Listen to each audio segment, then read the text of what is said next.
Hello दोस्तों, नमस्कार। देखिए कि जैसे आज हम बात करेंगे कि कुंडली कैसे देखें। जैसे बहुत बार ये प्रश्न आता है कि कहाँ से शुरू करें, स्टेप बाय स्टेप कुंडली कैसे देखा जा सकता है।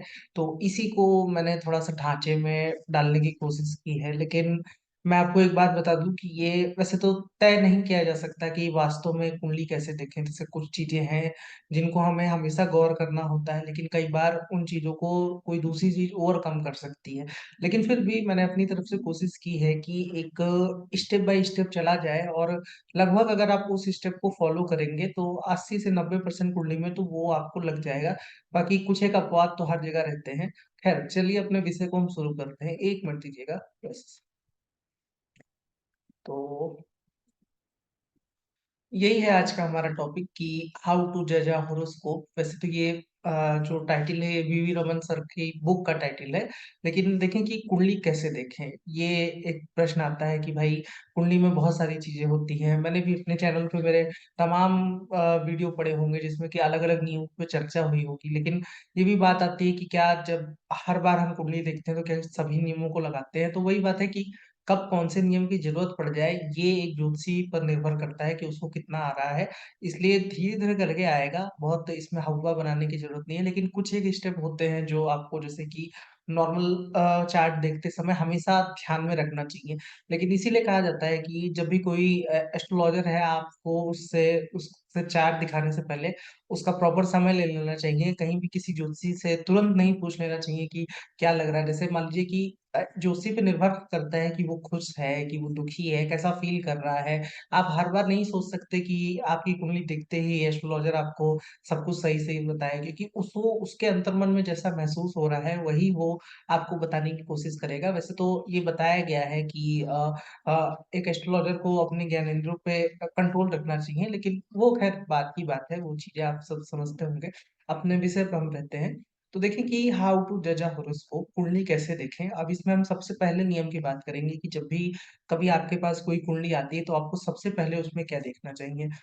देखिए कि इसमें सबसे पहला नियम ये लिखा है कि मान लीजिए कोई भी पत्रिका हो एक्स वाई जेड, ये जो भी नियम मैं बता रहा हूँ अभी हम एक उदाहरण कुंडली लेकर के उस पे इसको लगा करके भी देखेंगे। ऐसा नहीं है कि मैं सिर्फ आपको रूल्स रूल्स बता दूंगा।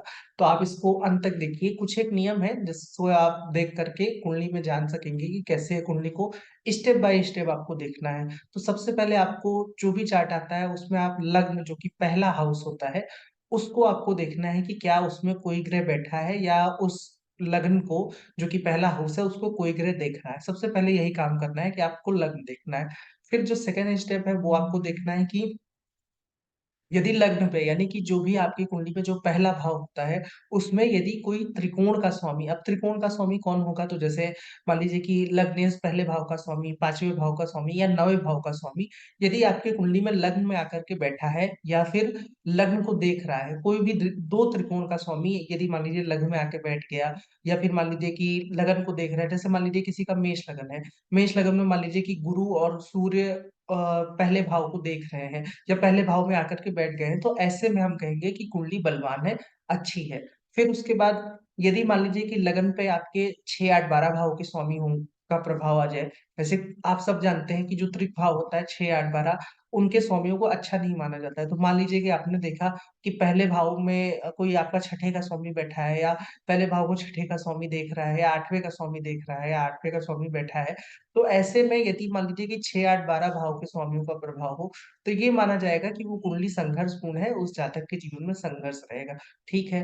अब इसमें एक प्रश्न आएगा कि बाकी भाव के भी तो स्वामी होंगे, तो बाकी भाव के जो स्वामी होंगे, उनका मध्यम सा फल रहेगा, ना तो बहुत अच्छा, ना तो बहुत बुरा। बाकी लग्न का क्या फल होता है, इस पे 2-3 वीडियो ऑलरेडी है, तो आप उसको देख सकते हैं। हम इसको आगे बढ़ाते हैं।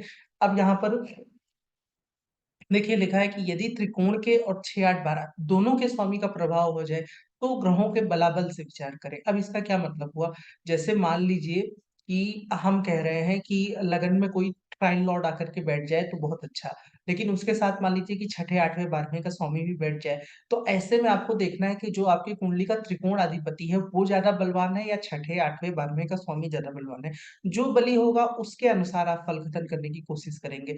जैसे मान लीजिए कि किसी का मेष लगन है, अब मेष लगन में सूर्य यदि मान लीजिए कि लगन में आके बैठेगा तो वो वहाँ पर उच्च का हो जाएगा। तो ऐसे में वो सूर्य ओ मेष लगन के लिए हालाँकि वो त्रिकोणाधिपति बनता है तो वो बहुत अच्छा हो जाएगा। और वहीं जो बुध बनेगा जो कि मेष लगन में आपका बुध छठे भाव का स्वामी बनेगा, वो मान लीजिए कि लग्न में आके बैठेगा, तो वैसे भी वो एक तो अग्नि तत्व राशि में बुध गया, तो वो उसका बल थोड़ा-सा क्षीण हो जाएगा, हालाँकि उसको दिग्बल मिलेगा, लेकिन सूर्य के मुकाबले अगर मान लीजिए सूर्य, बुध मेष लगन में दोनों ही लग्न में आके बैठ गए, तो ऐसे में सूर्य ज़्यादा बली होगा, बजाए कि बुध के। और एक और नियम मैं आपको बताए दे रहा हूँ कि यदि पापी ग्रह जो कि लग्न में आके बैठता है, छठे, 8वें, 12वें का स्वामी होकर के, शुभ ग्रह के मुकाबले आपका यदि कोई शुभ ग्रह त्रिकोण का स्वामी है, तो पापी ग्रह का बल ज़्यादा होता है, क्योंकि पापी ग्रह में ये क्षमता होती है कि वो शुभ ग्रह को पीड़ित कर सके। तो आपको सबसे पहले डिफाइन करना है कि कुंडली पे जो लग्न का जो पहला भाव है, उसमें आपके त्रिकोण के स्वामी का प्रभाव है, बहुत अच्छा कुंडली बलवान है, जातक के जीवन में सुगमता रहेगी, उसको अच्छे से चीज़ें प्राप्त हो जाएँगी। यदि 6, 8, 12 के स्वामियों का प्रभाव है, तो कुंडली संघर्षपूर्ण है, यदि दोनों का प्रभाव है, तो बलाबल से विचार करें। ये आपको सबसे पहला स्टेप फॉलो करना है। फिर एक इसमें पॉइंट लिखा है स्टार लगा के कि ध्यान रहे कि यदि कोई ग्रह लग्न में आकर के बैठा है, तो इसका प्रभाव ज़्यादा होता है, बजाए कि जो ग्रह लग्न को देख रहा है। जैसे बैठने और लग्न को देखने में ज़मीन-आसमान का अंतर है। तो इस बात का ध्यान रखिए कि आपको जो ग्रह ल आपके पहले हाउस में आकर के बैठा है, वो चीज़ आपको ऑटोमेटिक प्राप्त होती है। जैसे मान लीजिए किसी का धनेश आकर के लग्न में बैठा है, तो इसका मतलब कि जातक के जन्म होने के बाद से ही उसके बाद पैसे की ऐसी कोई ख़ास कमी नहीं रहेगी, यदि वो धनेश लग्न में आके बली है। तो लग्न में धनेश जो बैठा है, इसका मतलब कि ऑटोमेटिक व्यक्ति को कहीं न कहीं से पैसा मिल रहा है। और यदि धनेश लगन को देख रहा है, तो वो बस आपको सपोर्ट कर रहा है कि हाँ, चलो आपके पास पैसे-वैसे रहेंगे, कोई ऐसी किल्लत नहीं होगी, सपोर्ट भर का है। तो बैठने और देखने में अंतर होता है, बैठे ग्रह का प्रभाव हमेशा ज़्यादा होता है, ये ध्यान रखिएगा। फिर जो दूसरा नियम है, अब जैसे अभी हमने पहले भाव को देखा कुंडली के कि पहले भाव में कैसे ग्रहों का प्रभाव है। फिर यदि मान लीजिए कि जो पहले भाव उसका कोई भी स्वामी होगा, जैसे वृषभ लगन में शुक्र पहले भाव का स्वामी होता है, मिथुन लगन में बुध होगा पहले भाव का स्वामी। तो इसी तरीके से आप लग्नेश पर भी पड़ने वाले प्रभाव को एनालिसिस करेंगे कि लग्नेश पर कैसे ग्रहों का प्रभाव है।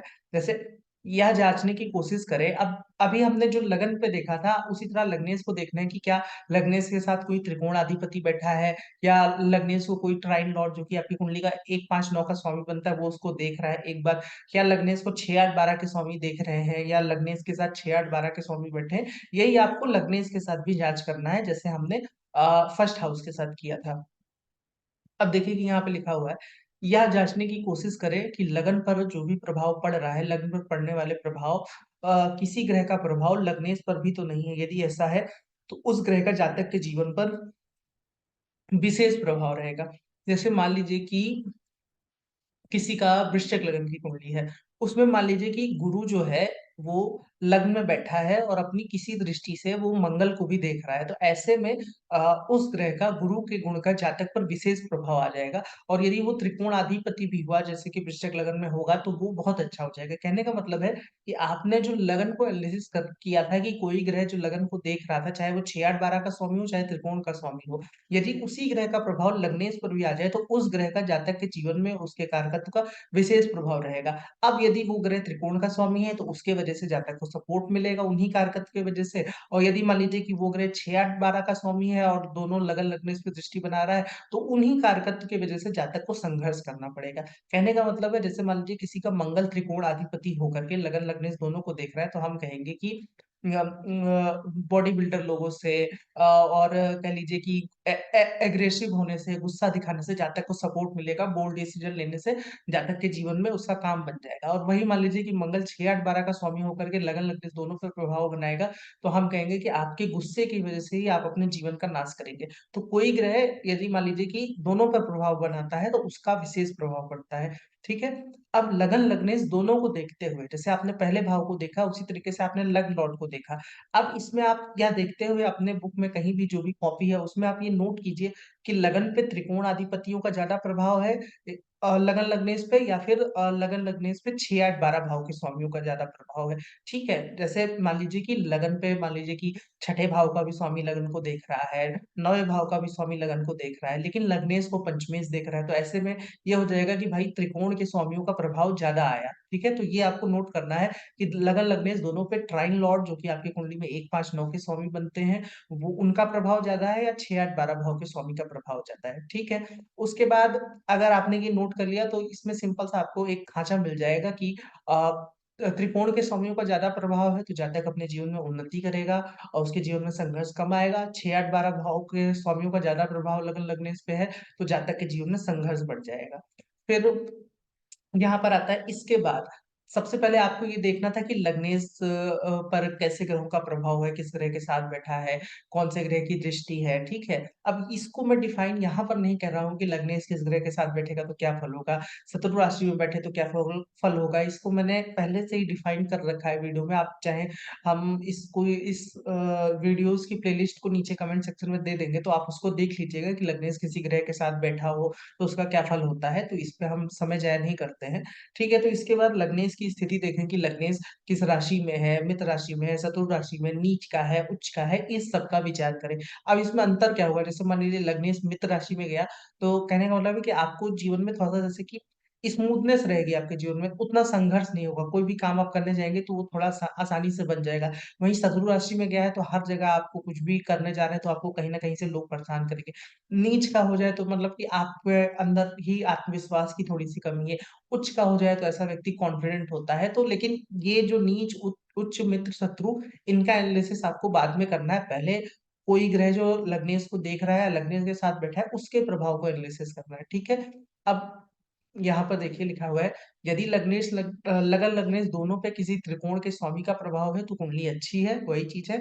और यदि लगन लग्नेश दोनों पे 6, 8, 12 के स्वामी का प्रभाव है तो कुंडली बहुत ज़्यादा संघर्षपूर्ण है। ठीक है? ये 2 डिवीज़न अभी हमने बनाया। आपके मन में बहुत सारे प्रश्न भी आ रहे होंगे, लेकिन अभी जब मैं सारे स्टेप कंप्लीट कर लूँगा तो मैंने कोशिश की है कि वो सारे प्रश्नों को भी इसमें शामिल कर लिया जाए। ठीक है? क्योंकि बाकी भाव के भी स्वामी होंगे, बहुत कुछ होगा, वक्री ग्रह होगा, दुनिया भर की चीज़ें हैं, लेकिन ये आपका पहला खाँचा है कि ऐसे करके आपको चलना है। ठीक है? तो यहाँ तक हो गया ना, समझ में आ गया कि लगन लग्नेश पर त्रिकोण के स्वामी का प्रभाव है तो बहुत अच्छा, 6, 8, 12 भाव के स्वामी का प्रभाव है तो फिर कुंडली वो संघर्षपूर्ण है।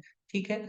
अब ये चार्ट देखिए, अभी जो हमने नियम पढ़ा था, उन्हीं के बेसिस पे सिर्फ़ हमको लगन लगने इसका एनालिसिस करना है। अभी हम बाकी ग्रह नहीं देख रहे, अभी हम कुछ भी नहीं देख रहे। सिर्फ़ हमको ये देखना है कि लगन में कैसे ग्रह का प्रभाव है और लग्नेश पे कैसे ग्रह का प्रभाव है। तो हमको मिलता है कि कर्क लगन की कुंडली है और लगन में आकर के गुरु बैठा है। अब कौन गुरु? तो गुरु हमको मिलता है कि भाई गुरु आपका त्रिकोण का स्वामी है और वो आपका 6, 8, 12 भाव का भी स्वामी है। हम जानते हैं कि कोई ग्रह यदि मान लीजिए कि अपने से ही ट्राइन में जाता है, तो वो उस भाव का ज़्यादा रिज़ल्ट देता है। कहने का मतलब है यदि गुरु मान लीजिए छठे का स्वामी है, तो ये मान लीजिए 12 आपका 8वें जाता, 12वें जाता, तो ऐज़ वो छठे भाव के स्वामी का ज़्यादा प्रभाव देता है। लेकिन क्योंकि गुरु इस कुंडली में त्रिकोण का स्वामी है और वहाँ से वो पंचम गया है, यानी कि एक दूसरे त्रिकोण में गया है, तो इस गुरु को हम नाइन्थ लॉर्ड ज़्यादा ट्रीट करेंगे। कहने का मतलब है कि कई कुंडली में ऐसा भी होगा कि जो आपके त्रिकोण के स्वामी हैं, वही छठे, 8वें, 12वें भाव के भी स्वामी बन जाए। तो ऐसे में आपको ग्रह की पोज़ीशन देखनी है कि वो अपने भाव से कहाँ जा रहा है। यदि वो ग्रह अपने भाव से त्रिकोण में ही जा रहा है, तो वो त्रिकोण का फल ज़्यादा देगा और यदि मान लीजिए कि 6, 8, 12 भाव में जा रहा है, तो वो अपने जो त्रिक भाव का स्वामित्व लिए हुए, उसका ज़्यादा फल देगा। ठीक है? तो ये हो गया। अब इसमें हमको दिखता है कि गुरु लगन में आया है, उच्च का है, लग्नेश का मित्र भी बनता है गुरु और ये नवमेश होकर के लगन में आया है। इसका मतलब कि लगन पे हमको एक त्रिकोण अधिपति का प्रभाव मिला जो कि बली है। तो हम कहेंगे कि जातक भाग्यशाली होगा, एक बात। फिर हमको दिखता है कि इस लगन को राहु भी देख रहा है, लेकिन वो राहु कौन? तो वो राहु 9वें भाव में बैठा है, मीन राशि में बैठा है, ठीक है? तो इस राहु पे ऐसा कोई विशेष पाप प्रभाव नहीं है, ये राहु 9वें भाव में बैठे हुए राहु की तरीके से ज़्यादा बिहेव करेगा, ठीक है? और जो लगन में गुरु बैठा है, वो ऑलरेडी उच्च का है। लग्नेश पे कैसे ग्रह का प्रभाव है? तो हमको दिखता है कि लग्नेश जो कि पंचम भाव में बैठा है, एक लग्नेश एक त्रिकोण में गया है, हालाँकि वो नीच का हो गया, लेकिन उसको गुरु देख रहा है अपनी 5वीं दृष्टि से और साथ में राहु भी देख रहा है। अब देखिए कि यहाँ पर हमको वो पॉइंट मिल गया कि कोई ग्रह जो लगन में बैठा हो, वो लग्नेश पर भी प्रभाव बना रहा है। जैसे गुरु आपका लगन में बैठा और लग्नेश को भी गुरु देख रहा है, तो इसका मतलब कि जातक के जीवन में गुरु का प्रभाव बहुत ज़्यादा आ जाएगा। फिर इसमें एक पॉइंट और आया कि भाई राहु भी है जो कि लगन को देख रहा है और लग्नेश को देख रहा है, तो राहु गुरु दोनों का प्रभाव इस जातक के जीवन में बहुत ज़्यादा रहेगा। ठीक है, एक बात हो गई। अब इसमें हमको देखना है कि ये प्रभाव कहाँ पे रिसीव हो रहा है, तो ये सारा प्रभाव लग्नेश को पंचम भाव में रिसीव हो रहा है। अब देखिए कि ये बहुत ही स्ट्रॉन्ग एक चार्ट को दे देता है कि लग्नेश खुद आपका एक त्रिकोण भाव में गया, ऊपर से उसको एक दूसरा त्रिकोणाधिपति दूसरे त्रिकोण में बैठ करके देख रहा है, तो ये मतलब कि ऑलरेडी कुंडली का जो स्तर है वो काफी ज्यादा ऊंचा कर देता है। ठीक है, अब ये चार्ट किसका है, तो ये चार्ट था डॉक्टर एपीजे अब्दुल कलाम जी का। ठीक है, तो यही लगन लग्नेश का पहला स्टेप है कि लग्नेश पर यदि सिर्फ त्रिकोणाधिपति के स्वामियों का प्रभाव हो, आपके त्रिकोणाधिपति बली हो, तो वो बहुत अच्छा माना जाता है। ठीक है, अब हम बाकी नियम पे भी चलते हैं। अब देखें कि इसमें लिखा हुआ है चंद्र कुंडली से भी इसी तरह आप विचार करें। क्यों क्यों चंद्र कुंडली कहाँ से आ गई भाई, तो देखें कि ऐसा बताया गया है कि चंद्र कुंडली का भी 50% महत्व होता है, तो हमेशा चंद्र कुंडली को इग्नोर मत कीजिएगा। आगे के चार्ट में आपको चंद्र कुंडली साथ में लगी हुई मिलेगी। ठीक है, तो अब लिखा हुआ है यह जांचने की कोशिश करें कि लग्न कुंडली से किसी भाव भावेश का संबंध जो कि लगन लगने पे था, क्या उसी भाव भावेश का संबंध चंद्र लगन या चंद्र राशि के स्वामी से तो नहीं है। अब इसका क्या मतलब हुआ, जैसे मान लीजिए कि किसी कुंडली में लग्न कुंडली में आपका कोई त्रिकोणाधिपति लगन को देख रहा था, तो कहीं चंद्र कुंडली से भी ऐसा तो नहीं है कि वही त्रिकोणाधिपति वही पंचमेश लगन को देख रहा है, तो ऐसे में वो कुंडली बहुत ज्यादा बलवान हो जाएगी। और यही मान लीजिए इसका विपरीत हो जाए कि लगन कुंडली से आपका अष्टमेश आपके लगन को देख रहा था या लगन में बैठा था, और चंद्र कुंडली से भी वही अष्टमेश आपके लगन को देख रहा है, तो ये मतलब कि बहुत ज्यादा संघर्षपूर्ण हो जाएगा। तो वही जो नियम हमने ऊपर देखे थे, उसी तरीके से आपको चंद्र कुंडली को भी एनालिसिस करना है। ठीक है, और इसमें ये नोट करना है कि दोनों कुंडलियों से ट्राइन लॉर्ड का ज्यादा प्रभाव आ रहा है या 6 8 12 भाव के स्वामी का ज्यादा प्रभाव आ रहा है।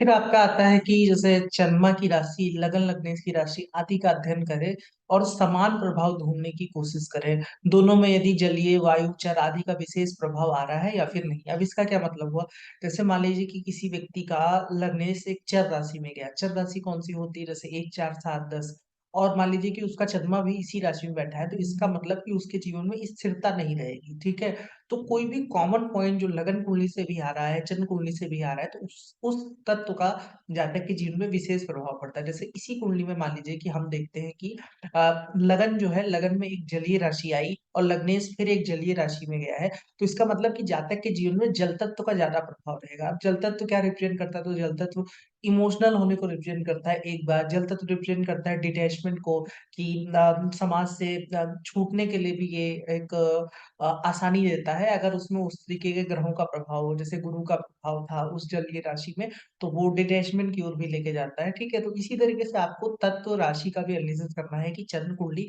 और लगन कुंडली से क्या समान तत्व की ओर जातक जा रहा है। जैसे मान लीजिए कि आपका आपने देखा कि लग्नेश लगन कुंडली से 2 6 10 राशि में, यानी कि पृथ्वी तत्व राशि में, और चंद्र कुंडली से भी जो चंद्रमा है वो कहीं 2 6 10 राशियों में गया है, या उसका स्वामी भी 2 6 10 राशि में, तो ऐसे में जो पृथ्वी तत्व राशियां होती हैं वो पैसों को ज्यादा रिप्रेजेंट करती हैं। ठीक है, तो वो व्यक्ति अकुमुलेशन को इकट्ठा करने को ज्यादा प्रायोरिटी देगा। तो इस तरीके से आप राशि के अलग अलग तत्व को देख सकते हैं, कि मैंने नौमांश के अपने शुरुआत के वीडियो में इसकी बात की थी, तो आप चाहे तो उसको भी देख सकते हैं अगर इसके डिटेल में इसके बारे में जानना चाहते हैं तो। ठीक है, अब देखिए कि यदि ये तो हमने देखा कि चंद्र कुंडली पे कैसा प्रभाव है। सबसे पहले देखा कि लगन से कोई त्रिकोण का स्वामी का प्रभाव है क्या, या चंद्र कुंडली से किसी त्रिकोण का स्वामी का प्रभाव है, दोनों से कौन सा ज्यादा आ रहा है, 6 8 का प्रभाव ज्यादा आ रहा है या ट्राइन लॉर्ड का प्रभाव ज्यादा आ रहा है। अब मान लीजिए कि यदि लग्न कुंडली से और चंद्र कुंडली से कोई समान प्रभाव आपको नहीं मिल रहा है, जैसे मान लीजिए कि लग्न कुंडली कोई और ही कहानी कह रही है, जैसे आपने लगन से देखा कि लगन कुंडली में 6 8 12 भाव का प्रभाव ज्यादा है लगन लगने पे, और वही चंद्र कुंडली से ठीक इसके विपरीत हो गया कि उस पे त्रिकोण अधिपति को ज्यादा प्रभाव है। तो ऐसे में क्या करना है कि अभी फिलहाल के लिए आपको लगन कुंडली का ही फलादेश करना है, चंद्र कुंडली को उसमें शामिल नहीं करना है। मैंने यहाँ पे देखिए कि ध्यान देकर के जोर देके कहा है कि यदि कोई कॉमन चीज मिल रही है, जैसे लगन पे भी वही प्रभाव रिसीव हो रहा हो, चंद्र कुंडली से भी वही प्रभाव रिसीव हो रहा हो, तो आपके फल कथन में वजन आ जाएगा, मजबूती आ जाएगी। ठीक है, अन्यथा यदि समान प्रभाव नहीं मिल रहा है, तो लगन कुंडली से जो भी आपने एनालिसिस किया है आप उसी को कहने की कोशिश करेंगे। ठीक है, अब ये चार्ट है, इसको आप देखिए। इसमें हम देखते हैं सबसे पहले लगन कुंडली से हम सबसे पहले एनालिसिस करेंगे कि क्या सबसे पहला जो हमने नियम पढ़ा था कि लगन कुंडली से किसी त्रिकोण अधिपति का प्रभाव लगन पे है, तो हमको दिखता है कि लगन में आपका बुध बैठा है, सूर्य बैठा है। सूर्य कौन? तो सूर्य इस कुंडली में नवमेश है, ये तो बहुत अच्छा हो गया। बुध कौन? तो बुध हमको दिखता है कि वो भाई सप्तमेश है और दशमेश है। इसका मतलब कि जो दशमेश है और जो सप्तमेश बना बुध, वो ना तो किसी त्रिकोण का स्वामी है, ना तो किसी 6 8 12 भाव का स्वामी है। तो यहाँ पर वो बुध सम हो गया, वो अपने कांतत्व के हिसाब से फल देगा। और सप्तमेश और दशम भाव के स्वामी को कुंडली में ना तो बहुत अच्छा लिया जाता है, ना तो बहुत बुरा लिया जाता है। ऐसे में उसका मतलब कि हम ना तो उसको अच्छे में लेंगे, ना तो बहुत बुरे में लेंगे। लेकिन क्योंकि सूर्य का प्रभाव लगन में आ गया, और वो सूर्य कौन? तो सूर्य इस कुंडली का नवमेश सूर्य, तो यानी कि हमको एक ट्राइन लॉर्ड का प्रभाव लगन में मिला। ठीक है। उसके बाद हम देखते हैं कि क्या कोई और ट्राइन लॉर्ड का प्रभाव लगन पे आ रहा है, तो हमको दिखाई देता है कि ये जो मंगल इस कुंडली में छठे भाव में बैठा है, ये यहाँ से अपनी 8वीं दृष्टि से, जैसे मंगल अपनी 7वीं दृष्टि से 12वें भाव को देखेगा, और 8वीं दृष्टि से वो मंगल यहाँ पर अपनी 8वीं दृष्टि से लगन को देखेगा। तो इसका मतलब अब हम मंगल को भी देखेंगे कि मंगल कौन? तो मंगल हमको दिखाई देता है कि मंगल भाई आपका एक ट्राइन लॉर्ड है, और ऊपर से वो 12वें का भी स्वामी है। लेकिन क्योंकि मंगल लगन का मित्र होता है, और वही मंगल आपका लगन को देख भी रहा है, और लगन में ऑलरेडी एक ट्राइन लॉर्ड बैठा है जो सहधर्म का नियम होता है। जैसे मान लीजिए कि यदि इस कुंडली में लगन में आपका चंद्रमा बैठा होता, तो ये जो मंगल लगन को देखता, वो एज अ 12 लॉर्ड ज्यादा बिहेव करता, द्वादशेष की तरीके से ज्यादा बिहेव करता, ज्यादा कि जीवन में संघर्ष बढ़ जाता। लेकिन क्योंकि ऑलरेडी पहले से सूर्य यहाँ पे बैठा है, तो वो सूर्य जो मंगल के प्रभाव को रिसीव करेगा, वो एज अ 5th लॉर्ड ज्यादा रिसीव करेगा। इसका मतलब कि लगन पे हमको मिलता है कि दो त्रिकोण अधिपति का प्रभाव है, जो कि हमको दिखाई दे रहा है कि हाँ चलो, ये एक चीज हुई कि ये बहुत ही शुभ प्रभाव है। ठीक है। अब हम इस चीज को देखते हैं कि क्या चंद्र कुंडली से भी किसी त्रिकोण अधिपति का प्रभाव लगन में है? तो हमको दिखता है कि ये वृश्चिक राशि का चंद्रमा है। तो वृश्चिक राशि का मतलब चंद्र कुंडली से क्या चंद्रमा तो वही बनेगा, लेकिन फिर भी इसमें अगर आप चंद्र कुंडली से देखेंगे, तो ये जो चंद्रमा है, ये नवम का स्वामी बनेगा, जो कि लगन में है। खैर, ये एक बात हो गई, इसमें हम ज्यादा कंसिडर नहीं करेंगे, क्योंकि हर वृश्चिक राशि में कोई चंद्रमा होगा तो वो नवमेश होकर के ही लगन में आएगा। समझ में आ रहा है ना? कि जैसे मान लीजिए किसी का भी वृश्चिक राशि का चंद्रमा होगा, तो आप उसकी चंद्र कुंडली बनाएंगे, तो वो चंद्रमा आपका नवमेश ही बनेगा। तो ऐसे में उसको बहुत ज्यादा प्रायोरिटी देने की जरूरत नहीं है। ठीक है कि बस हाँ वृश्चिक का चंद्रमा है। ऐसे मान लीजिए धनु का चंद्रमा हो, तो वो चंद्रमा अष्टमेश बन जाएगा। खैर, वो एक बात हो गई। अब हमको देखना है कि क्या इस चंद्रमा पे कैसे ग्रहों का प्रभाव है। तो हमको मिलता है कि इस चंद्रमा को मंगल देख रहा है। ठीक है। कौन मंगल? तो मंगल लग्नेश मंगल है, और छठे का स्वामी भी मंगल है। लेकिन क्योंकि लगन पे लग्नेश का प्रभाव आ रहा है, तो ये अच्छा माना जाता है। फिर हमको दिखता है कि इस चंद्रमा को, जो कि चंद्र लगन है, इसको गुरु देख रहा है। गुरु कौन बना? तो गुरु आपका धन भाव का स्वामी बना, और आपका पंचम भाव का स्वामी बना। यानी कि इस ये जो चंद्रमा है, ये चंद्रमा भी इस कुंडली में त्रिकोण आधिपतियों का ज्यादा प्रभाव रिसीव कर रहा है। कहने का मतलब है, लगन कुंडली से हमको मिला कि भाई लगन कुंडली को पंचमेश और नौमेश देख रहे हैं। चंद्र कुंडली से हमको मिला कि नौमेश खुद ही चंद्रमा बन के लगन में बैठा है, और पंचमेश लगन को देख रहा है। और आपका जो पंचमेश लगन को देख रहा है, नौमेश लगन में बैठा है, और लग्नेश भी लगन को देख रहा है। इसका मतलब कि दोनों तरफ से हमको लग्न पे त्रिकोण अधिपति का ज्यादा प्रभाव मिला। तो ऐसे में हम कह सकते हैं कि हाँ, ये कुंडली किसी ऊंचे स्तर को दिखा रही है। जातक को जो भी प्राप्त हुआ है, वो बहुत ही ऊंचाई पे जातक जा सकता है। ठीक है। फिर अब हमको देखना है कि लग्नेश कैसा है। क्या लग्नेश की स्थिति कहीं जो हमको लगन से प्राप्त हुआ, वो कहीं डाइल्यूट तो नहीं हो गई? तो अब हम देखते हैं कि भाई लग्नेश कहा गया। सबसे प्रथम कुंडली में हमको देखना है, तो इस कुंडली में लग्नेश बनेगा गुरु। गुरु हमको दिखाई देता है कि वो अष्टम भाव में गया है, वो राहु केतु एक्सिस में है। उसको शनि देख रहा है, उसको शुक्र देख रहा है। शुक्र जो कि यहाँ पे देखिए, ये जो शुक्र शनि ये दूसरे भाव में बैठे, इन सबका प्रभाव लग्नेश जुपिटर पे आ रहा है। ठीक है। तो उसको शुक्र देख रहा है, उसको शनि देख रहा है। शुक्र कौन? तो शुक्र छठे का स्वामी है, 11वें का स्वामी है। शनि कौन? तो शनि दूसरे का स्वामी है, शनि तीसरे का स्वामी है। तो अब यहाँ पर हमको देखिए कि लग्नेश की स्थिति हमको अच्छी नहीं मिली। लगन पे तो हमको त्रिकोण अधिपति को प्रभाव मिला था, लेकिन लग्नेश की स्थिति हमको थोड़ी सी डिस्टर्ब मिली कि हाँ लग्नेश उच्च का है, लेकिन लग्नेश राहु केतु एक्सिस में है। एक बात, लग्नेश पे उसके छठे भाव के स्वामी का प्रभाव है, कोई मित्र ग्रह का प्रभाव नहीं है। तो इसका मतलब कि अब ये कॉन्ट्राडिक्ट हो गया। कहने का मतलब है कि लगन कुंडली से तो हमें चीजें अच्छी दिखाई दी, लेकिन जो लग्नेश है, यानी कि जो उस भाव का स्वामी है, उसकी स्थिति कोई बहुत अच्छी नहीं मिली या उसपे किसी त्रिकोण के स्वामी का प्रभाव नहीं मिला। ऐसे में फलित क्या होगा? तो फलित ये होगा जैसा कि लगन हमने बात की थी अपने पुराने वीडियो में कि लगन आपको बताता है कि आपको क्या चीज़ मिली हुई है, लग्नेश बताता है कि आप उसे किस ओर लेके जा रहे हैं। तो क्योंकि लग्नेश यहाँ पर पापी ग्रहों से थोड़ा-सा पीड़ित हो रहा है, तो ऐसे में हम कहेंगे कि जा और लग्नेश ऊपर से देखिए कि उच्च का वक्री हुआ है, बहुत ज़्यादा बली हुआ है, तो ऐसे में कहेंगे कि जहाँ तक खुद के वजह से कोई ऐसा गलत निर्णय लेने की वजह से उसके जीवन में उतार-चढ़ाव आ सकता है, बाकी जहाँ तक कुछ चीज़ें मिली अच्छी हुई होंगी। और चूँकि लग्नेश उच्च का भी है, तो उसपे जो पापी ग्रहों का प्रभाव आ रहा है, वो उतना ज़्यादा उसका बिगाड़ नहीं पाएँगे। कहने का मतलब है कि जैसे मान लीजिए आप खुद बली बैठे हैं, तो कोई पापी ग्रह आपका उतना कुछ बिगाड़ नहीं पाएगा। जब आप कमज़ोर हो, जैसे लग्नेश कमज़ोर हो और तब पापी ग्रहों से प्रभावित हो, तो ऐसे में जो अफ़्लिक्शन है, वो ज़्यादा बढ़ जाती है। ठीक है? तो ऐसे में इस चार्ट में हुआ क्या, अब हम इसको समझ लेते हैं। अगर मान लीजिए चंद्र कुंडली से मुझे लग्नेश को देखना है, तो वो सप्तम में गया और वो अगेन लगन को देख रहा है, तो उतनी कोई दिक्कत की बात नहीं। चंद्र कुंडली से तो लग्नेश ठीक है कि वो लगन को देख रहा है। ये जातक एक अच्छे रेवेन्यू डिपार्टमेंट में काम करते हैं, लेकिन वही है कि जातक 1-2 जॉब में रहने के बाद फिर से इनका जॉब चेंज करने का मन कर रहा है। लेकिन घरवालों का कहना है कि भई अच्छी-खासी जॉब कर रहे हो, क्यों आजकल किसी को नौकरी नहीं मिलती है। लेकिन वही चीज़ है कि जातक का खुद वही वक्री लग्नेश उच्च का कि खुद का दिमाग घुमा हुआ है, खुद व्यक्ति चाह रहा है कि नहीं अब इससे भी इसमें भी अच्छा नहीं लग रहा है, किसी दूसरे में जाते हैं। तो वही है कि आप ही अपने वजह से अपनी अच्छी-खासी ज़िंदगी को, अच्छी-खासी नौकरी को छोड़ना चाहते हैं। हो सकता है कोई उसका अन्य भी कारण रहा हो, लेकिन ये एक चीज़ है कि जातक को जो चीज़ें अभी तक प्राप्त है, घर, पैसा, परिवार उसमें कोई ऐसी ख़ास दिक्कत नहीं है। तो ये चीज़ था इस चार्ट में कि अगेन जो चीज़ें मिली हुई हैं वो बहुत अच्छी है, लेकिन आप ही क्योंकि गलत जगह पे 8वें भाव में बैठे हैं, वक्री हो गए, ओवर कॉन्फिडेंट हो गए हैं, तो हो सकता है कि आप ही के द्वारा कोई गलत निर्णय ले लिया जाए, ठीक है? फिर आगे बढ़ते हैं। अब ये जो चौथा पॉइंट है ये क्या है? इसमें देखिए लिखा हुआ है लगन की डिग्री नोट करें और यह देखें कि उस डिग्री के करीब कौन-सा ग्रह बैठा है, ठीक है? अब इसका क्या मतलब हुआ? जैसे मान लीजिए कि लगन की जो डिग्री होती है, वो भाव मध्य की डिग्री होती है, ठीक है? ये भी कॉन्सेप्ट भाव चलित में मैंने बताया था।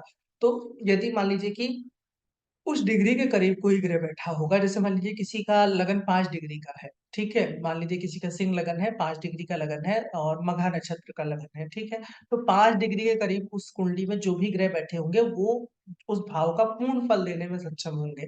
तो कहने का मतलब है कि उस ग्रह का जातक को विशेष फल मिलता है, यदि कोई ग्रह लगन की डिग्री के करीब बैठा हो। तो आप इसको भी देखें कि लगन की डिग्री के करीब कौन-सा ग्रह बैठा है। अब देखिए कि यदि कोई ग्रह मान लीजिए कि भावचलित कुंडली भी होती है, उसमें कोई ग्रह भाव बदल लेता है, तो उस ग्रह के बारे में शुरुआती फलित करने से बचने की कोशिश कीजिए। उसका फलित जातक से ही निकलवाने की कोशिश करिए। जैसे मान लीजिए कि किसी का सप्तमेश आपको दिख रहा है कि वो अष्टम में बैठा है, लेकिन भावचलित में नवम में चला गया। तो ऐसे में फलित पूरी तरीके से चेंज हो जाएगा। कहने का मतलब है कि मान लीजिए कि ऐसे में हम कहेंगे कि 2 तरह की चीज़ें हो सकती हैं। जैसे कि जातक जिससे विवाह किया, शादी के बाद उसके जीवन में संघर्ष आ गया, उसकी वाइफ के जीवन में संघर्ष आ गया। एक बात यदि वो सप्तमेश अष्टम में है और यदि मान लीजिए कि वो सप्तमेश भावचलित में नवम में सरक जा रहा है, तो ऐसे में हो सकता है कि जातक जिससे विवाह किया हो, शादी के बाद उसमें उसके भाग्योन्नति हो गई हो। तो कहने का मतलब है अब ये चीज़ कि भाई भावचलित में ग्रह कितना खसका, ठीक है? जैसे भावचलित का उसका पूरा डिवीज़न होता है ना कि वो भाव में पूरी तरीके से शिफ्ट कर रहा है, 29 डिग्री का लगन है और जो आपका जो ग्रह है वो कहीं 1 डिग्री का बैठा है, तो वो पूरी तरीके से भाव में शिफ्ट कर जाएगा। तो कहने का मतलब है कि भाव में ग्रह कितना शिफ्ट किया, ये आपको जाँचने की ज़रूरत है। आप ये स फिर अगर इसको हम समझाने लगेंगे तो लंबा हो जाएगा। आप भावचलित का भी वीडियो देख लीजिएगा जिनको ये नहीं समझ में आ रहा है। लेकिन ऐसे ग्रह का शुरुआती फलित करने से बचें, उसके बारे में जातक से खुद ही निकलवाने की कोशिश करें कि भाई उस ग्रह का मुझे नहीं समझ में आ रहा है, आपको क्या फल मिला आप खुद ही बताइए। तो ये एक चीज़ है। दूसरी चीज़ यदि कुंडली में 2 ग्रह की युति हो तो उसका फलित उन दोनों के मध्य डिग्री अनुसार ही करें। जैसे मान लीजिए कि आपकी कुंडली में आपने देखा कि 2 त्रिकोणाधिपति की युति है, आप बहुत खुश, लेकिन उन दोनों के बीच यदि मान लीजिए डिग्री का 20 डिग्री के से ज़्यादा अंतर है, तो फिर वो दोनों त्रिकोणाधिपति उस भाव में तो उस भाव के लिए अच्छा कर सकते हैं, लेकिन उन दोनों की आपस में युति नहीं हुई है। हम ऐसा नहीं कहेंगे कि पंचमेश और नवमेश की युति हो गई है। ये कह सकते हैं कि पंचमेश, नवमेश का एक भाव में प्रभाव है। तो युति देखते समय भी डिग्री का बहुत ध्यान रखें कि दोनों के मध्य, दोनों ग्रहों के मध्य आपस में कैसी डिग्री है, ठीक है? अब ये 5वाँ नियम आता है। 5वाँ नियम क्या कहता है? वह भाव को खोजने की कोशिश करें जिसपे 2 त्रिकोणाधिपति का प्रभाव या फिर 2 छठे, 8वें, 12वें भाव के स्वामी का प्रभाव हो। ये वाह लिखा है, जहाँ गलती से लिख दिया। गया है, ठीक है? तो कहने का मतलब है कि यदि किसी कुंडली में आप देखते हैं कि उस कुंडली के किसी भाव को पंचमेश देख रहा हो, नवमेश देख रहा हो या लग्नेश पंचमेश मिलके देख रहे हो या पंचमेश नवमेश मिलके देख रहे हो, तो आप कह सकते हैं कि उस भाव की वृद्धि होगी। वही यहाँ पे मेंशन हुआ है कि यदि किसी भाव पर आपकी कुंडली में 2 त्रिकोणाधिपति, अब ये देखिए कि बार-बार इसमें मैं ये सब यूज़ कर रहा हूँ ट्राइन लॉर्ड। देखिए कि ट्राइन लॉर्ड आपकी कुंडली में सबसे ऑस्पिशियस प्लैनेट बनता है, जो कि आपको ऊँचाई प्रदान करना चाहता है। तो यदि आपकी कुंडली में त्रिकोणाधिपति बली होगा, शुभ राशि में बैठा होगा, उच्च का है और वो ऐसे ही भाव में गया है, तो वो बहुत अच्छा माना जाता है, ठीक है? पराशर जी ने साफ-साफ लिखा है कि त्रिकोणाधिपति हमेशा शुभ होता है। तो यदि मान लीजिए कि 2 त्रिकोणाधिपति का प्रभाव किसी भाव पर पड़ रहा हो, तो उस भाव की आप वृद्धि कहें। जैसे मान लीजिए किसी कुंडली में चौथे भाव को 2 त्रिकोणाधिपति देख रहे हैं या चौथे भाव में 2 त्रिकोणाधिपति बैठे हैं, तो हम कहेंगे कि जातक को चौथे भाव का अवश्य फल मिलेगा। उसके पास मकान का सुख होगा, भूमि का सुख होगा। और वहीं मान लीजिए कि किसी भाव को 6, 8, 12 भाव के स्वामी देख रहे हैं, दोनों 2 होने चाहिए, वरना फिर वो सीवियरिटी घट जाएगी। जैसे मान लीजिए यहाँ पर हमने 2 लिखा है, यदि 1 है तो वो जनरल सा है कि आपको हाँ, अच्छे फल मिल जाएँगे। लेकिन मान लीजिए किसी भाव को छठे, 8वें दोनों का स्वामी देख रहे हैं, तो उस भाव के फल मिलने में जातक को संघर्ष आएगा, ठीक है? जैसे मान लीजिए किसी के सप्तम में 2 छठे, 8वें भाव के स्वामियों का प्रभाव है, तो ऐसे में उस व्यक्ति के वैवाहिक जीवन में काफ़ी ज़्यादा संघर्ष रह सकता है, ठीक है? और साथ ही इसमें एक चीज़ का और ध्यान रखिए कि यदि मान लीजिए छठे, 8वें, 12वें और त्रिकोण के स्वामी दोनों का प्रभाव आ रहा है, तो ऐसे में ग्रहों के बलाबल से विचार करें। षटबल देख लें कि कौन से ग्रह का बल ज़्यादा है, ठीक है? साथ ही विचारणीय भाव यानी कि जिस भी भाव का आप विचार करें, जैसे हमने देखा कि भाई हाँ, चलो चौथे भाव पे कई त्रिकोणाधिपति का प्रभाव है, 2 त्रिकोणाधिपति का प्रभाव है, तो वो बहुत अच्छा हो जाएगा। 1 मिनट रुकिएगा।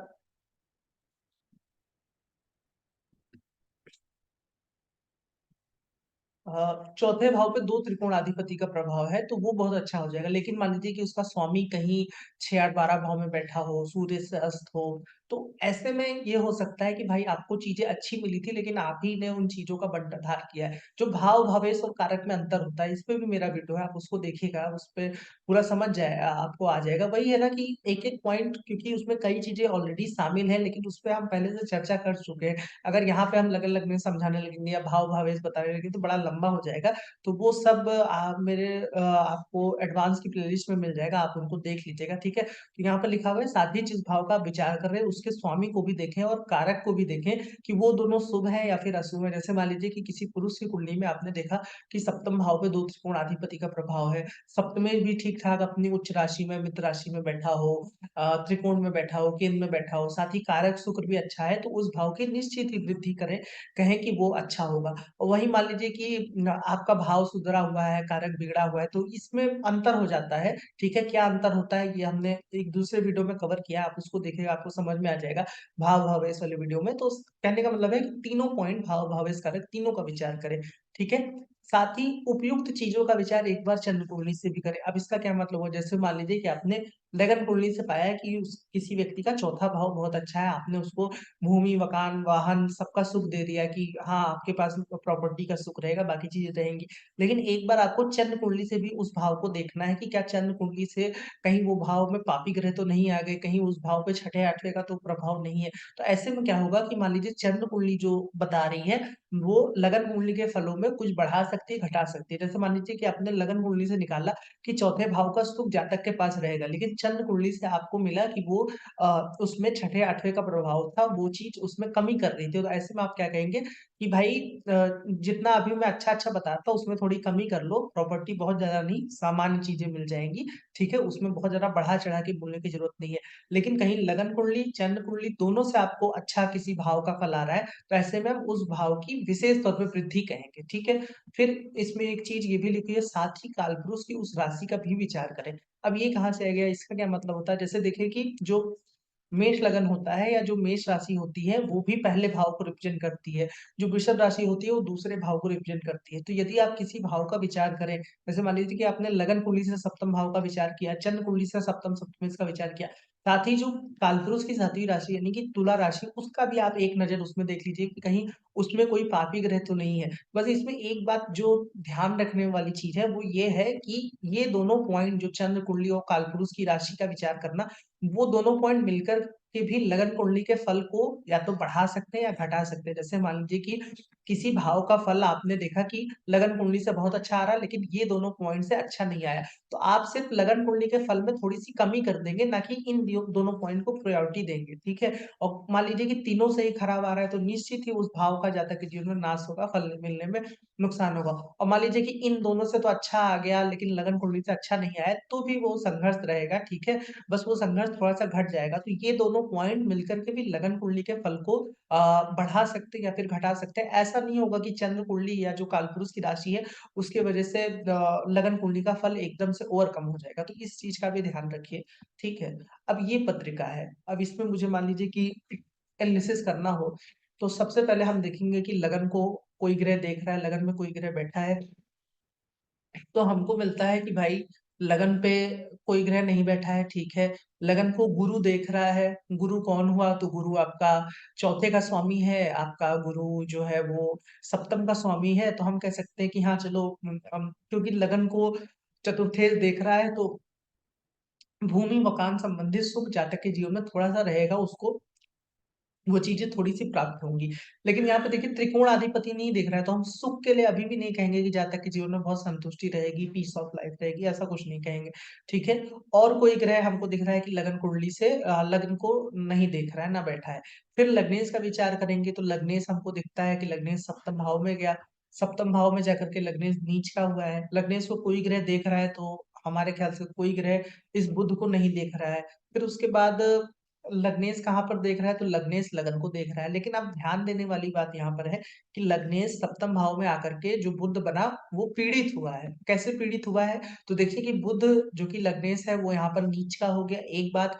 फिर बुध को दिग्बल मिलता है पहले भाव में, बुध ठीक उसके सप्तम भाव में गया है, तो वो भी अच्छा नहीं है। समझ में आ रहा है ना कि भाई जो बुध है, जो कि लग्नेश है, उसपे कोई पापी ग्रह का प्रभाव नहीं है, लेकिन फिर भी वो जिस भाव में गया है, उस भाव में पीड़ित हुआ है। तो ऐसे में हम क्या कहेंगे, लग्नेश किसी भाव में जाकर के थोड़ा-सा पीड़ित हो जाए, अफलिक्शन में चला जाए और देखिए कि उसको कोई शुभ ग्रह देख नहीं रहा है, कोई त्रिकोणाधिपति उस बुध को नहीं देख रहा है, कोई सपोर्ट नहीं कर रहा है, लग्नेश लगन को ही देख रहा है, तो हम कहेंगे कि जो कुछ भी आप बनेंगे, वो आप खुद के मेहनत से ही बनेंगे। जैसा भी आप थोड़ा बहुत आप खुद ही की वजह से कर पाएँगे, एक बात क्योंकि वो सप्तम भाव में जाकर के नीच का हुआ है और वहाँ पे वो दिग्बल से भी दूर हुआ है, तो हम ऐसे में ये भी कह सकते हैं कि आपके जो भी अपने स्पाउस से उम्मीदें रहेंगी वो फुलफिलमेंट होने में दिक्कत आएगी। कहने का मतलब है जातक हमेशा इस सोच में रहेगा कि मेरा वैवाहिक जीवन उतना अच्छा नहीं रहा जितना उसने उम्मीदें की थी। क्यों?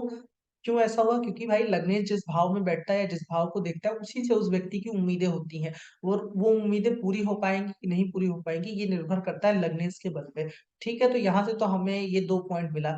फिर हम देखते हैं चंद्र कुंडली से लगन पे कैसे कैसे ग्रहों का प्रभाव है, तो चंद्र कुंडली से चंद्रमा लगन में है जो कि दशमें से है। खैर चंद्र कुंडली से हम चंद्रमा के प्रभाव को नहीं देखते हैं कि वो कौन से भाव का स्वामी है, ठीक है, थोड़ा बहुत उसको आप देख सकते हैं। हमको देखना है कि क्या चंद्रमा के साथ कोई ग्रह बैठा है तो नहीं। चंद्र कुंडली से लगन को देख कौन रहा है, तो सूर्य लगन को देख रहा है, शुक्र लगन को देख रहा है, ठीक है। अब सूर्य और शुक्र क्योंकि वो लगन को देख रहे हैं, अभी हम साथ में उसमें एक भाव को एनालिसिस भी करेंगे, अभी देखते जाइए। तो सूर्य और शुक्र लगन को देख रहे हैं, सूर्य और शुक्र कौन बना?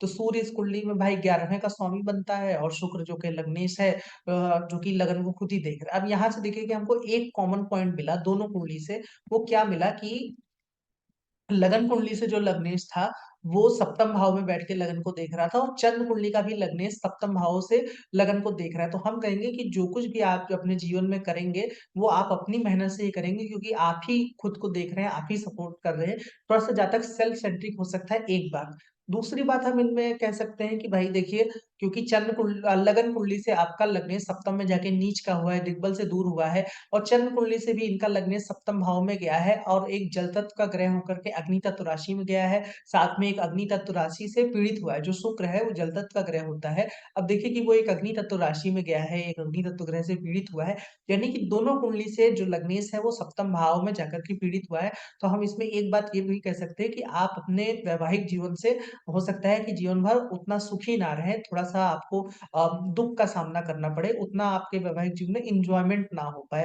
क्योंकि दोनों कुंडली से आप ही सप्तम भाव में जा रहे हैं, ठीक है? अब ऐसे में एक बात और होती है कि जैसे मान लीजिए कि कई बार ऐसा होता है कि किसी के बच्चा नहीं हुआ या बच्चे दूर चले गए, तो उसको फ़र्क नहीं पड़ता, लेकिन कोई-कोई को उनका बच्चा दूर चला जाए तो उससे बहुत ज़्यादा फ़र्क पड़ता है। तो ये फ़र्क क्यों पड़ता है? क्योंकि आप खुद उस भाव को देख रहे हैं, लग्नेश खुद इस में सप्तम भाव में बैठा है। अब हम थोड़ा-सा जैसे सप्तम सप्तमेश की भी स्थिति देख लेते हैं, तो जैसे लगन कुंडली से हमको मिला कि सप्तमेश नीच का है, एक पाप ग्रह के साथ है, जो कि अच्छा नहीं है, गुरु बना इस कुंडली में।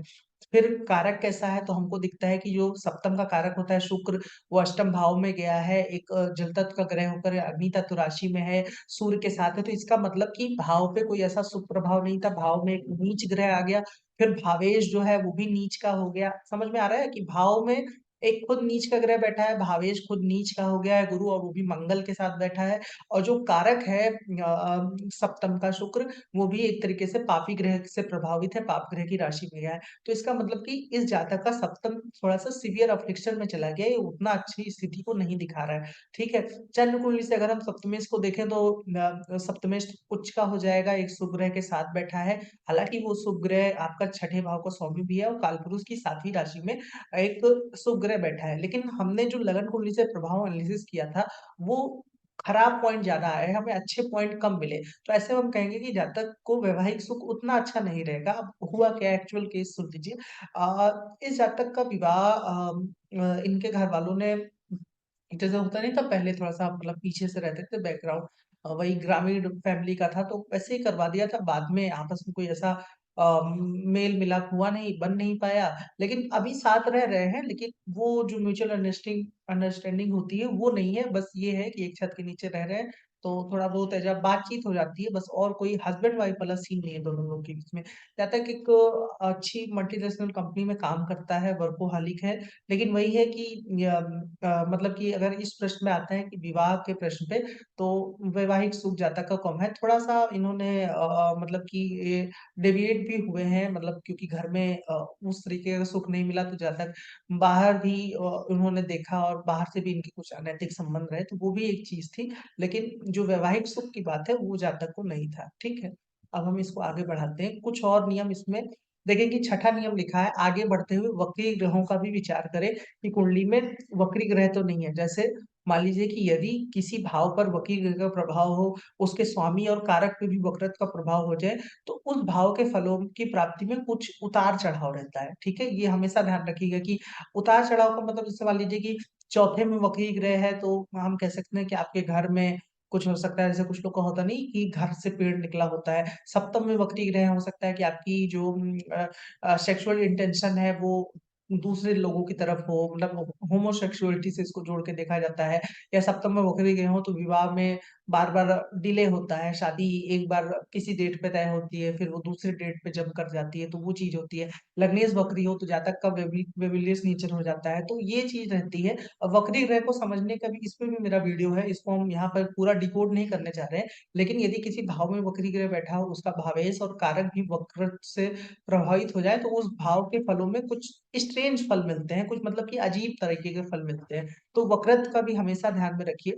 अब जैसे इस कुंडली में देखिए, अब इस कुंडली में हम सबसे पहले वक्रत्व को ही देखते हैं कि कौन-सा ग्रह वक्री है। जैसे इस कुंडली में हमको सप्तम भाव और सप्तमेश को देखना है। सबसे पहले लगन को देखते हैं, तो लगन में हमको किसी ग्रह का प्रभाव नहीं मिला। कोई ग्रह लगन को देख नहीं रहा। लग्नेश कहाँ गया है? तो लग्नेश अष्टम भाव में गया है, गुरु वक्री हो गया है, राहु के साथ बैठा है जो कि वक्री रहता है, ठीक है। अब आप इसमें देखिए कि सप्तमेश की क्या स्थिति है, क्योंकि इसी के लिए मेरे पास प्रश्न आया था। तो आप सप्तमेश को देखिए, जो कि सप्तमेश है, बुध बना, वो यहाँ पर देखिए कि यहाँ पर देखिए रेट्रो लिखा हुआ है कि वो वक्री है, ठीक है? और सूर्य के साथ बैठा है। कहने का मतलब है कि सप्तमेश जो है वो वक्री हो गया इस कुंडली में, और लग्नेश भी वक्री है। लग्नेश, सप्तमेश दोनों वक्री हैं, तो हम कह सकते हैं कि आपस में बनने में थोड़ी-सी दिक्कत आएगी। चंद्र कुंडली से अगर हम देखते हैं, तो चंद्र कुंडली से जो सप्तम का स्वामी है, वो एक वक्री ग्रह के साथ है, केतु, और जो सप्तम भाव में जो ग्रह बैठा है वो भी एक वक्री ग्रह है। बस इसमें एक अच्छी बात हो गई कि जो कारक शुक्र है, जो कि विवाह का कारक होता है, वो कर्क राशि में बैठा है, उसके पास कोई ऐसा वक्रत्व का प्रभाव नहीं है। लेकिन आप देखिए कि लगन कुंडली से जो सप्तमेश था वो वक्री है, चंद्र कुंडली से भी सप्तमेश एक वक्री ग्रह के साथ बैठा है, तो हम कह सकते हैं कि भाई आपके विवाह में परेशानी का योग है, जल्दी से विवाह होने की संभावना नहीं दिखती है। अब हुआ क्या स्टार्ट में, तो जातक की सगाई होकर के टूट चुकी है, जैसा बताया गया है, और विवाह होने में भी 2-3 साल से परेशानी हुई। ये जातक एक मिलिट्री ऑफिसर हैं, ठीक है? तो वो भी एक चीज़ थी। तो कहने का मतलब है कि आपको वक्रत को भी देखना है एक बार को, कि वक्री ग्रहों का तो प्रभाव नहीं, आगे बढ़ते-बढ़ते स्टेप बाय स्टेप जैसे हम चल रहे हैं शुरू से, पहले लगन लगनेश, चंद्र कुंडली, फिर उसके बाद लगन की डिग्री के करीब कोई ग्रह तो नहीं बैठा है, फिर वक्रत, तो ये सब पॉइंट आपको ध्यान रखना है। अब देखिए कि इसमें कुछ और चीजें लिखी गई हैं कि ध्यान देने वाली बात। इसमें देखिए कि ये पहला पॉइंट आता है, लगन लग्नेश चंद्रमा सूर्य का विशेष तौर पे विचार करें यदि कहीं तीनों पाप ग्रह से बहुत ज्यादा प्रभावित तो नहीं है, वरना फिर वो जो लगन कुंडली से आप फल देख रहे हैं उसमें बहुत ज्यादा कमी आ जाती है। कहने का मतलब है, वैसे एक कुंडली मुझे याद आ रही है, मैं आपको बताता हूँ जरा। बनाइए, कुंभ लगन की कुंडली थी और शनि लगन में बैठा था। अब कायदे को दिखता है कि लग्नेश लगन में बैठा है, लेकिन उस कुंडली में हालत ये थी कि जो चंद्रमा था वो 10वें भाव में बैठा था। अब 10वें भाव में चंद्रमा बैठेगा तो वो कुंभ लगन में 10वें भाव में वृश्चिक राशि आएगी। वो चंद्रमा नीच का हो गया, प्लस वो ज्येष्ठा नक्षत्र का भी था जो कि गंडमूल नक्षत्र है। साथ में प्लस जो सूर्य था वो नवम भाव में था, तो वो चंद्रमा अमावस्या के करीब था। और आप देखिए कि चंद्रमा को दिग्बल जो मिलता है वो चौथे में मिलता है, वो चंद्रमा दसम में बैठा था, यानी कि अपने दिग्बल से भी दूर था। ऐसे में और वो एक केतु के साथ भी था, एक पाप ग्रह के साथ था। तो ऐसे में वो चंद्रमा काफी ज्यादा अफ्लिक्शन में चला गया था। तो वो जो लगन में हम फल देख रहे थे कि शनि बहुत अच्छा था, कुंभ लगन की कुंडली है, शश योग बन गया, वैसा कोई फल जातक को जीवन में नहीं मिला। तो लगन लगने चंद्रमा सूर्य का विशेष तौर पर विचार कीजिए कि कहीं ये दोनों बहुत ज्यादा पीड़ित या अफ्लिक्शन में तो नहीं चले गए, 6 8 12 में चले गए, पापी ग्रहों से पीड़ित हो। तो ऐसे में फिर वो जातक दूसरी कंडीशन को दिखाता है, वो फिर अच्छा नहीं होता है, हेल्थ के लिए भी अच्छा नहीं होता है, और वो कुछ एडिक्शन को भी दिखा देता है। यह भी देख लें एक बार कि लगन लगनेश और चंद्रमा की डिग्री गणनांक के अंशों पे तो नहीं पड़ रही है। जैसे अभी हमने लगन लगनेश को एनालिसिस तो किया, लेकिन ये सारे पॉइंट पहले आते हैं, ठीक है? इसको भी आपको एक बार अपने दिमाग में रहना है, रखना है। अब गणनांक क्या होता है, गणमूल क्या होता है, तो गणमूल पे भी पूरा पूरा वीडियो है, आप उसको देखिएगा, मैंने बकायदा इसको अच्छे से समझाया है। तो उससे आप समझ सकते हैं कि जैसे जितनी भी जल तत्व की राशियां होती हैं और अग्नि तत्व की राशियां होती हैं, जल तत्व की राशि के अंत में, जैसे आपका मान लीजिए कर्क के अंत में जो अश्लेषा नक्षत्र है वो गंडमूल पड़ेगा, जो जैसे परिवर्तन जो बीच का होता नहीं है, जैसे जल से जब राशि अग्नि में ट्रांसफॉर्म कर रही हो, तो जल तत्व की राशियों के अंतिम डिग्रियों पे और अग्नि तत्व के शुरुआत की डिग्रियों पे यदि कोई ग्रह बैठा हो, तो वो गंडान की डिग्रियां होती हैं, वो हेल्थ के लिए अच्छा नहीं माना जाता है। विशेष करके लगन लग्नेश चंद्रमा की डिग्री उसमें आ जाए तो फिर वो हेल्थ के लिए अच्छा नहीं है।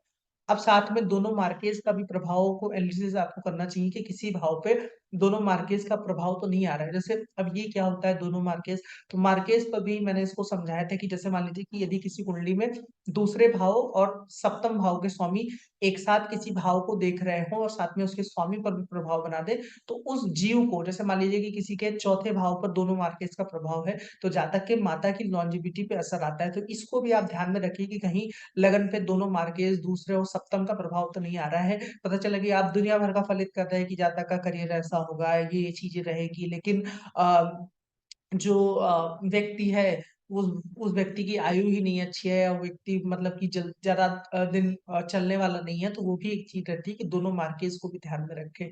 अब देखें कि यदि कुंडली के त्रिकोण के स्वामी केंद्र त्रिकोण में बैठे, हाँ ये भी पॉइंट है, और केंद्र त्रिकोण के स्वामियों को देखें तो यह एक अच्छी स्थिति है। अब ये क्या है, इसको मैं आपको समझाता हूँ। देखिए, जैसे हमें क्या चाहिए, जैसे मान लीजिए कि ऐसा बताया गया कि त्रिकोण के स्वामी सदैव शुभ फल देते हैं, तो वो त्रिकोण के स्वामी, भाई मेरी क्या उम्मीद रहेगी कि वो त्रिकोण के स्वामी मेरे लगन को देख ले, मेरे पंचम को देख ले, चौथे को देख ले, दसम को देख ले, मेरे केंद्र त्रिकोण के भाव को देखें या केंद्र त्रिकोण के स्वामियों को देखें, तो वो बहुत अच्छा, ठीक है? तो वही चीज है कि आपके केंद्र त्रिकोण के स्वामी जो भी बनते हैं कुंडली में, जो भी विशेषकर त्रिकोण के स्वामी, वो हमको चाहिए कि भाई वो लगन से संबंध बनाए, तो वो चीज आपको प्राप्त मिलेगी, वो या फिर वो आपकी कुंडली में किसी अच्छे भाव के स्वामी से संबंध बनाए। अब पता चला कि आपका त्रिकोण का स्वामी छठे आठवें गया है, तो ये अच्छा नहीं है भाई, क्योंकि जो भाव हमारे लिए जरूरी है, हमारा हमको चौथा जरूरी है, मेरे लिए 10वां जरूरी है, सप्तम जरूरी है, तो हमारे त्रिकोण के स्वामी इन्हीं के स्वामियों को देखें और इन्हीं भाव में बैठे तो ये बहुत अच्छा है। और वहीं जो 6, 8, 12 के स्वामी हैं, ये 6, 8, 12 भाव में ही जाएँ। जैसे 6, 8, 12 के स्वामी सबकी कुंडली में होंगे, कहीं न कहीं तो बैठेंगे, लेकिन 6, 8, 12 के स्वामी 6, 8, 12 भाव में ही जाएँ, तो ये बहुत अच्छा रहेगा। या फिर 6, 8, 12 भाव के स्वामी 6, 8, 12 भाव के स्वामियों को ही देखें, उन्हीं के साथ संबंध बनाएँ तो ठीक है। आपके लगन लग्नेश और त्रिकोण के स्वामियों से 6, 8, 12 के स्वामी संबंध ना बनाएँ, ये सबसे बेहतर स्थिति है। तो इसका ध्यान रखिए कि आपके जो त्रिकोण के स्वामी हैं, वो त्रिकोण में ही जाएँ, केंद्र त्रिकोण में बैठे, ये बहुत अच्छा। आप इन्हीं के स्वामियों को देखें, इन्हीं के स्वामी से संबंध बनाएँ, तो ये अच्छी स्थिति है। और 6, 8, 12 के स्वामी 6, 8, 12 भाव में जाएँ, तो ये बेस्ट स्थिति है। ठीक है? जैसे कभी कोई पूछे आपसे कि छठे, 8वें के स्वामी कहाँ पर बैठना चाहिए, तो उन्हीं भाव में बैठे, वही विपरीत राजयोग भी उसको कहा जाता है, तो वो अच्छा होता है। ठीक है?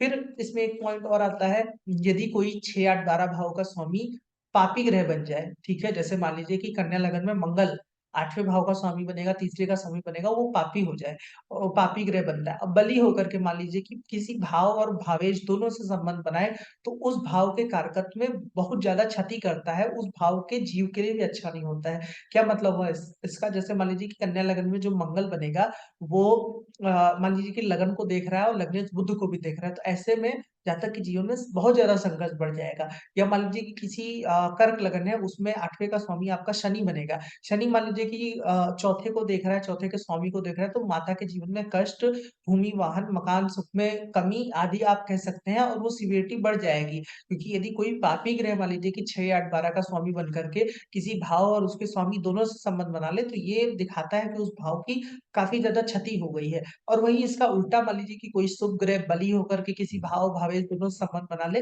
तो उस भाव की आप वृद्धि कह सकते हैं कि वो भाव का बहुत अच्छा फल मिलेगा। ठीक है?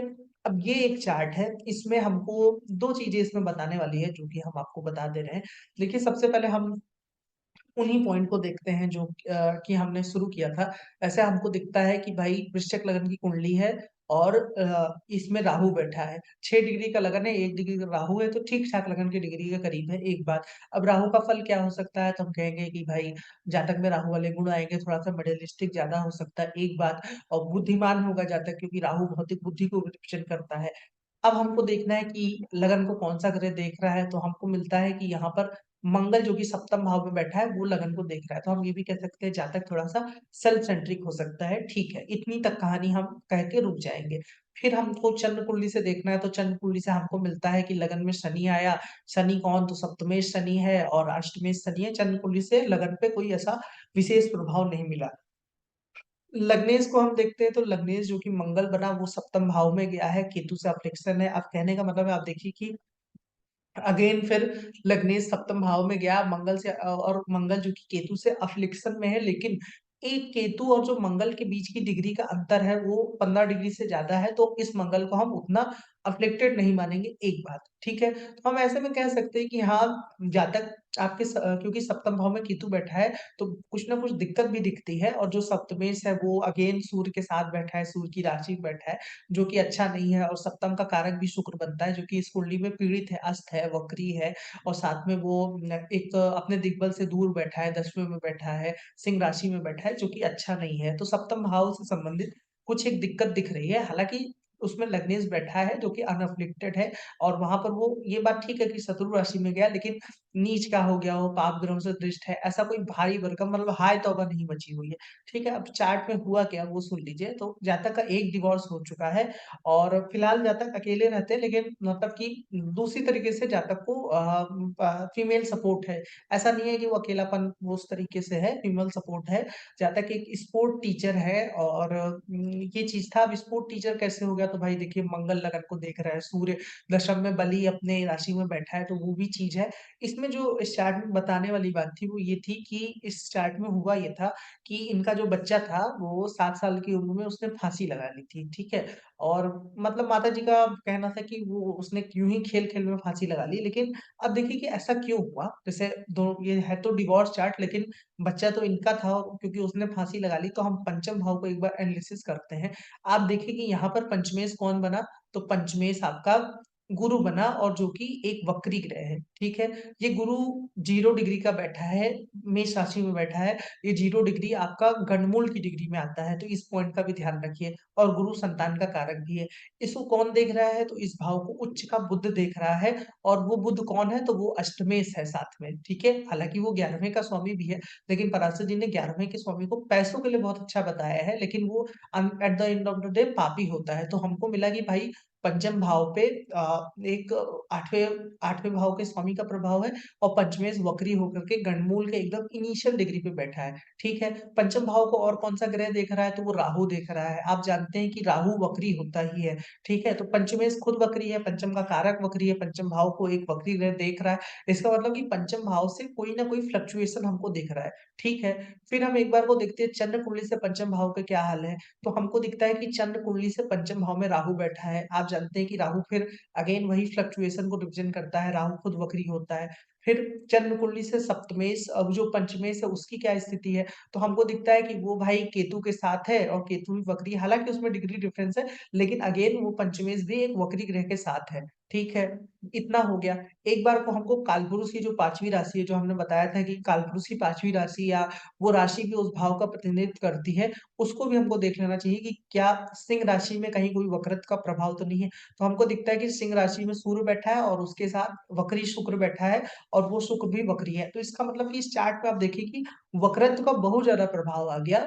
मतलब ये दिखा रहा है कि कुछ ना कुछ स्ट्रेंज फल की प्राप्ति हो सकती है आपको और साथ में देखिए कि इसमें जो संतान का कारक है और संतान का स्वामी है, दोनों एक तो गणमूल में चले गए, पंचम भाव को अष्टमेश देख रहा है। कोई ऐसा मतलब पंचम भाव पे त्रिकोणाधिपति का उस तरीके से प्रभाव रिसीव नहीं हुआ।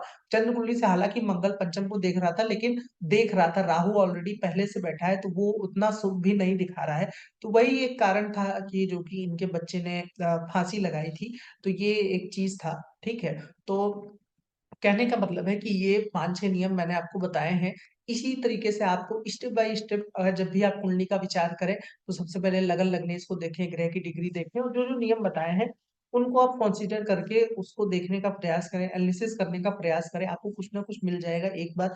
दूसरी चीज़ कि इसमें देखें कि ये वीडियो उनके लिए है, जो पहले से इस चैनल के कई वीडियो देख चुके हैं, तो उनको ज़्यादा समझ में आया होगा। कुछ लोग होंगे जिनको कि ऐसा लग रहा होगा कि सर के ऊपर से जा रहा है, तो मेरी आपसे रिक्वेस्ट है कि आप एक बार भावचरित का वीडियो देख लीजिए, भाव भवेश कारक का वीडियो देख लीजिए, लगन लगनेश का वीडियो देख लीजिए, तो आपको ये जो ये पॉइंट है, ये ज़्यादा अच्छे से समझ में आएगा, ठीक है?